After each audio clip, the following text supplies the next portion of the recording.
আপনি হচ্ছেন আশরাফ হোসেন, আপনার মেয়ের নাম হচ্ছে কায়রা, আপনার মেয়েও গত রাত্রে মিসিং, রাইট? চমৎকার, খুবই চমৎকার। চমৎকার?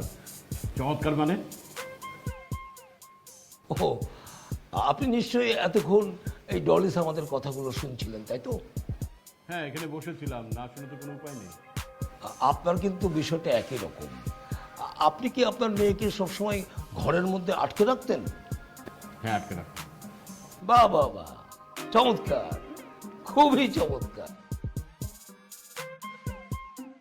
আচ্ছা বলেন তো, ওদের দুজনের বয়স কি 18+ ছিল? হ্যাঁ, ছিল। মিসেস ডলি সামান? চমৎকার, চমৎকার। মানে আমি এই চমৎকার কথাটি বলতে বাধ্য হচ্ছি।